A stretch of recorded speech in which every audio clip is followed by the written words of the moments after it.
Hey everyone, and welcome to the Uncorked Corner. I'm here with my co-host Nick, and I am so excited because today we will be talking about 2020 and what a year it's been, from kicking off the podcast to welcoming over 50 guests to the show. I'll let Nick start us off, but we are just here to celebrate and pay some tribute to everybody who's come on. Yeah, so again, thank you everyone for coming in, tuning in week to week. If you're a new listener, welcome. Don't worry, just because we're doing a roundup for New Year's doesn't mean the episodes are stopping. You will have new, fresh episodes as early as probably next Tuesday. So keep coming back every Tuesday and Thursday listening. So Bianca, we had a great year so far. It was our first year doing the podcast. We started in July. We've covered rum, tequila, beer, wine, books, much more, mead, anything that you could possibly think of. And you forgot your favorite spirit, which is whiskey. Yeah. How did you miss that? We definitely got into some good whiskey. And if you haven't gotten to check out some of the most recent episodes, Boston Harbor Distillery is one of them. We really got into some good whiskey talk. Ancient Fire Mead was released just this past Tuesday, so there's definitely some good ones for you to go back and listen to if you haven't given them a listen yet. With that said, what do we have on the horizon, Bianca, for early in the new year? What kind of guests? Who do we have lined up to talk to soon? Yeah, we're in talks with lots of exciting companies. We have a strong focus on New England for anybody who is new here. Nick's from Maine and I'm from Mass. So we are always looking for places to spotlight in the New England area. We have some fun breweries coming up from Mass and Vermont. We're in talks with some other coffee roasting companies that we are very excited to get on the show. And we'll continue to reach out to all sorts of spirits brands across the US, not just in New England. So for anybody who is listening, if you have some people you want to see on the show, let us know. We're always looking for new guests. Yep. So Bianca, what was your highlight? Give us your top, let's say your top 3 episodes of this year so far. And maybe just in general, favorite events so far in 2020. Gotta put me on the spot like this, and we've had over 50 episodes, so now I gotta look at the list. Plenty to pick from. Well, I think top of mind, I know our very first episode with the Neshoba was a special one. We had Neshoba on our blog before we had them at all, before we had any podcast episodes. So it was great to get them on as our first guest, and we're talking to them about getting them back on in the new year. So that would be very exciting. But for my favorite episodes, I mean, I loved all of our episodes. You know me, I love my wine. I have to say, Smith Devereux was one of my favorites. It was one of our longest. If anybody's listening, if you're into arts and culture, awesome brand, awesome wine. You guys will love the episode. So much personality. And I also just re-listened to our Ancient Fire episode today. So I have to say that was one of my favorites as well. They were just such a great couple. They were so fun. They just had so much passion for what they did, and it really shines through. And I think for mead, for the companies we've talked to about mead, it's just a kind of a something that I've noticed with everybody who's kind of in that space. So that's something that stood out to me. But geez, we had so many good episodes, and I have to say, and it wouldn't be a highlight of 2020 if we didn't bring up our good friend Julia from Witchcraft Cocktails. She's absolutely one of our most exciting guests. She's made some great cocktails for us. She has such a fun personality, and we've heard great things from all of our guests about her. So definitely want to have Julia back on. I think she'll probably be a repeat on the show. I think you named more than 3. I think so. Off the top of my head. But I can't just pick 3. I loved everybody. If we didn't name them, it doesn't mean we didn't love them. You definitely stole a couple of mine. And also Ancient Fire. About 55 minutes. They might have beat out Smith Devereux. Let's see.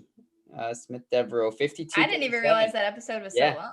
55. So they are the new longest episode. So still haven't hit an hour. Not quite. I'm sure it'll happen at some point. To get into some of my top ones, I definitely had a great time. I mean, I've always been more of a beer and whiskey guy, so I had a lot of fun talking to those people. Rhonda recently with Boston Harbor was a great conversation, great talk. Also enjoyed talking to St. Liberty as well. Liquid Riot, all of, anyone that I could sit back and talk whiskey with was a lot of fun. We had a lot of great breweries on the list. If we had a bunch. Jim Dens from Island Dog came on twice. He was Yep. definitely one of our favorite people to talk to as well. We got into Island Dog as a brewery, and then he came back on to take us into home brewing, which I have yet to get into, but maybe 2021 New Year's resolution, I can get into that. I'm definitely looking to up my game there and learn more about different hops in the beer making process to just be more informed for myself. So I think that'll be a lot of fun. And I also another one that I'm going to throw out there is J.M. Hirsch, the author that we had on. We had him on twice. Once Yep. to talk about sort of his background, his bio, his life, and again for his book Shake, Strain, Done, which is an excellent cocktail book with a lot of great recipes for anyone looking for one. So that was another one that I think I'm going to put in my little top list. So I don't know if it was definitely more than three. I don't know That if was I picked also more more than than you, three. It's but too hard. It's too hard. You've had so many good guests, and I mean, they were all so different. So how do you just pick? But our yep. authors were awesome. We had so many good books. We had lots of great experiences as well for everybody who's listening. Nick and I took a trip up to Vermont to really experience some places firsthand. So we had the opportunity to visit Woodchuck Cider, Stowe Cider, Idle Time Brewing, who will be coming on in 2021. So look out for that. Lots of other great places. I think Nick visited more than me, and we have a blog kind of recapping all of our Vermont highlights. So for anybody who doesn't read the blog, we highly recommend checking that out. We'll continue to populate that in 2021 as well. Yep, Alex and I got up there a day early and we got to hit a few places before you guys got up there, namely Hills Farmstead Brewery, which was amazing. We also got to hit Von Trapp Family Brewery and Beer Hall, which was a lot of fun. Obviously, with everything going on right now, it's kind of restricted on what you can do, but we were still able to grab a seat at the bar and eat some delicious food and drink some delicious beer, which is always a lot of fun. And it was definitely great getting to go to Vermont and getting to experience some of that stuff. We also hit Fiddlehead, like you mentioned, Stowe Cider and Woodchuck. They've also already been on the podcast, so you can go back and listen to those episodes. And Idle Time's going to be coming on soon. We had a lot of fun there with their giant pretzels and delicious beer. So again, all great stuff to look forward to. Get on there and check out that blog. On top of that, just visiting so many and talking to so many local companies, and not even local to us, local around the country that, maybe are smaller brands that, a lot like us, just kind of getting up started in the last few years. Some have been around a lot longer and a much better pedigree, I guess. But just getting to talk to all the people behind all these small companies has been so much fun. And I definitely look forward to talking to more in the new year. But on top of that, I definitely think we're going to get into some newer fun stuff. You might hear more with just Bianca and I, maybe getting into some recap and some just different fun little maybe debate type episodes and talks, home bar basics, maybe basics and what you'll need to make some good cocktails at home, compile some info we've learned for some of our various guests. Definitely get into helping some people out with when you're approaching the liquor store. Like a lot of times it can be very intimidating with such a big selection of whether it's beer, whether it's whiskey, whether it's wine. You don't really know where to go. And some stuff is really cheap, some stuff is very, very expensive. So there's a whole wide spectrum to choose from. We're going to help you guys sort of sort through that, break that down, give some of our favorite recommendations, maybe at some different price points and everything. So we'll have all that coming. Stay tuned. And I'm looking forward to doing some of that too, including some deep dives and some specific spirits that will be a lot of fun to do some research on. We also have a collaboration coming up pretty soon with another podcast. It'll be our first one with another podcast, I believe. We've had some other podcasters on before, like Orno. Um, they had their own podcast there as well. Night Shift had theirs too. And don't forget Victory Coffees, Victory Coffee as most well. intense Cades, Can podcast You of Survive all. This Podcast? Great podcast. Anyone go listen to it. He was another one that's a lot of fun to talk to as well. To get Yeah. into coffee. I don't know. We haven't mentioned a lot of coffee yet, but we've definitely had a bunch of coffee episodes up there as well. We had Atomic on here twice. We had Victory on. We had lots of awesome roasters. Wayfarer in Yep. Laconia, Night We Shift. we learned a lot about the coffee roasting process. That's definitely something that was new to me. So I think for a lot of our guests, I'm sure they were being introduced to it as well. But it's definitely cool to learn about coffee from all different regions and how it's made. We'll talk a little bit more about coffee in a minute, but yeah, because we kind of teased a little bit, Cask Chasers, the whiskey podcast. That's who we're going to be talking with soon. So keep an eye out for that. That's going to be a lot of fun. We're going to do a collab episode. I don't know if we're going to have it up here. We'll let you guys know where to find it on their pages, maybe both. So we'll see how that goes. It's our first. So that's going to be a new experience. Anyway, to get back into coffee, I don't know if you've tried yours yet, but I tried out my new pour over coffee maker for the first time this morning. Have you gotten to try out yours yet? My first attempt was a flop because I had a wrong filter. You guys can thank Nick for that one. But I just got a new reusable filter that I have not used yet. Maybe I'll use it tonight and make one of Nick's espresso martinis. For anybody who did not hear that episode, there is an episode where Nick walks us through how he made his espresso martini at home. And we both love espresso martinis. So maybe that's on my horizon tonight. Or for New Year's Eve, we can make some. But this will be going up tomorrow night, so just in time. Yep, that was another one of our, I guess, solo episodes where we just kind of talk coffee, and we had some nice coffee from fire department coffee that we used in that too. So definitely tasty. Again, I made some espresso with that, and a true espresso martini. I think that's the best way to do it to give you a little bit more of a strong coffee flavor. But I wouldn't recommend using the pour over if I were you doing that. It makes a really light-bodied coffee. If you were going to use any sort of coffee with that, I would use French press. I'm clearly no expert, but I would probably use my stovetop Bialetti espresso maker because that coffee is strong. Yep, I used a stovetop copycat cheap home goods Bialetti style espresso coffee maker when I did it. Never works. It works. And one other sector that we didn't really talk too much about was all of our mixologists that we had on here. We had so many great cocktail artists. We had some fun episodes. You mentioned Julia, but we also had Natalie from Beautiful Booze. We had Sarah from the Boozy Ginger, Michael Nagy. We had so many great people come on and talk to us about cocktails and just how they make them and walked us through some of their favorite recipes. A few of them had their own books. So that's something that mixology is not something I'm familiar with. I have no idea what I'm doing. So learning from everybody definitely helped me to enhance my own cocktail skills. Still not an expert. They still don't come out as good, but we'll get there. We've both definitely been getting into learning new stuff around the kitchen and everything too. So maybe we can do a little bit more talking about that in the future. Whether it's making bread or you've been doing a lot of different things with canning and jarring and burning your face off, making fermented peppers. That was a highlight of 2020. Didn't wear gloves when I was coring the jalapenos and the habaneros and the serrano peppers. Did a whole pound of them, and by the time I was done, my fingers right now are still tingling. So I've washed them maybe 50 times, but I don't recommend not wearing gloves. Coming up with pretty soon, I'm going to be making my own hot sauce too. And I've definitely experimented with salsa before, so I'm definitely going to wear gloves. Maybe some of those awesome new onion goggles that everyone's. Oh yeah, there you go. Yeah, our mom gave us onion goggles for Christmas, so we are equipped. If you're listening, thank you very much. Paul's gonna love walking into me wearing those babies. I know they'll be used in our apartment too. No doubt. Yep.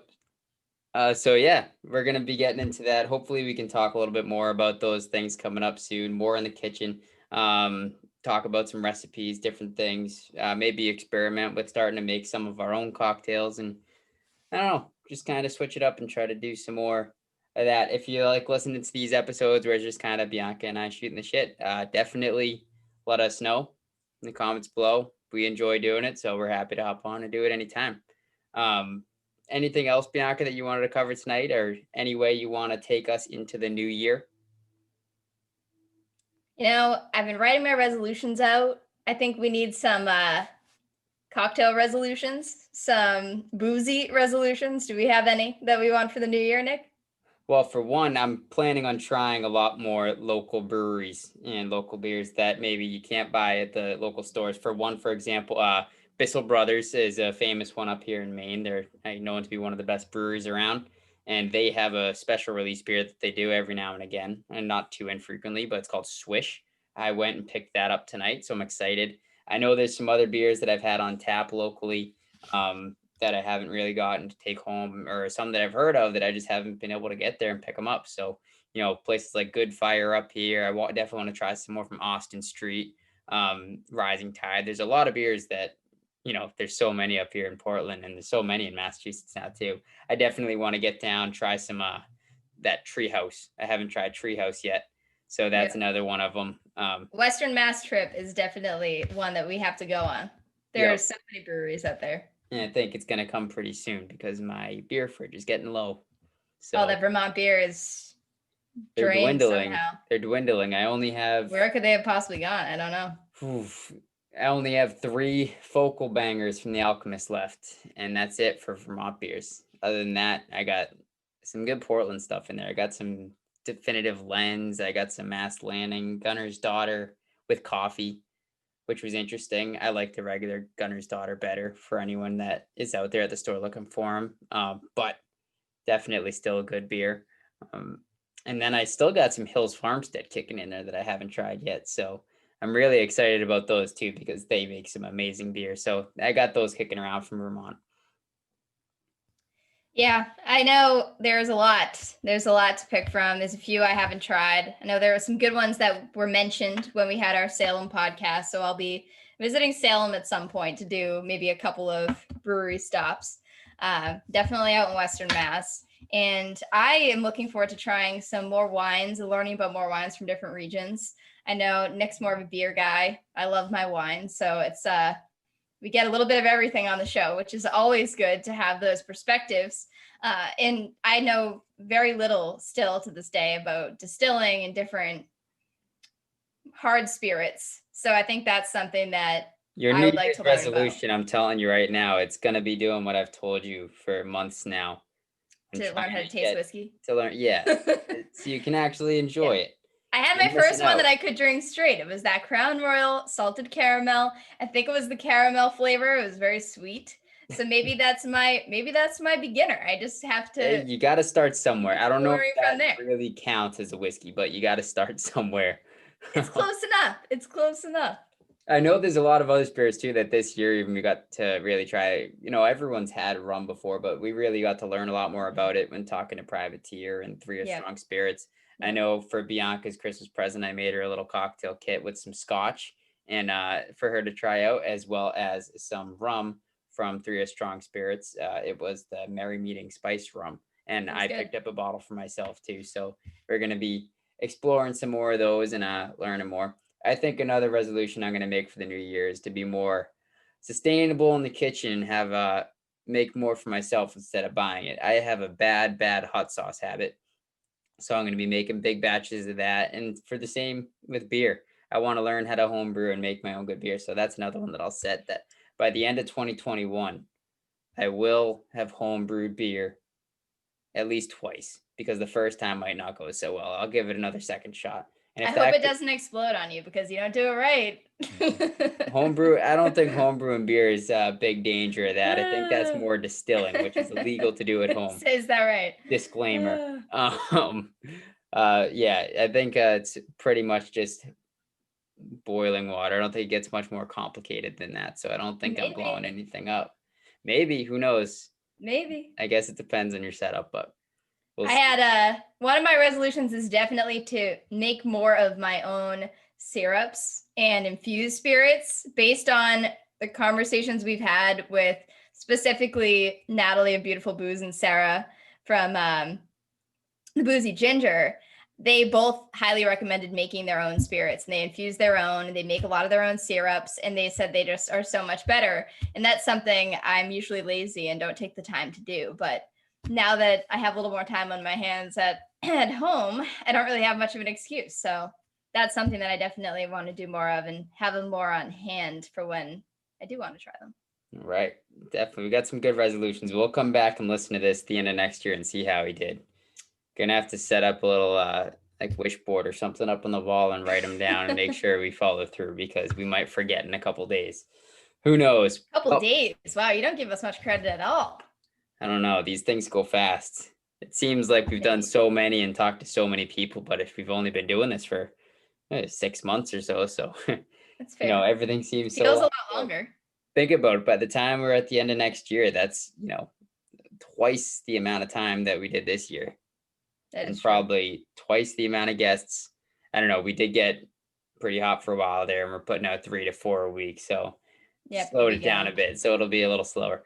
But we're going to have a lot more fun talking to more people, do a lot more talking to just each other. And I'm looking forward to the new year. Woohoo! Be corking the champagne tomorrow. Uncorking the champagne tomorrow. I'm going to be busting into that Bissell Swish. I don't know about No, you. you got to get the champagne. It's a sparkling wine day. You need the what are there? You get prosecco. You get a brut champagne. Get a cava. You're all good. You get something sparkly. Beer and Chinese food for me. Chinese food's better with wine. Yeah, well, I want beer. It's New can Year's always Eve. have- Let me enjoy it as I want. You can have a dessert bubbly. And I gotta go to the store. Do you want me to ship one to you? It might explode on the way, though. I don't know. I don't know. Trust in the mail delivery systems this year. It's definitely not going to get here by tomorrow night. So That's true. That is true. Anyway, cheers, everybody. Thank you for listening. A lot more to come the new year. As you can see, we're really excited for it. And we're looking forward to everything that 2021 has to offer. Cheers, Bianca. Yes. And cheers to the new year. Be sure to follow us on social at Uncorked Corner and on the blog at uncorkedcorner.com for a taste of more food and beverage content. And if you enjoyed the show, don't forget to leave a comment, subscribe, rate, and review on whatever podcast platform you prefer. Thanks for listening.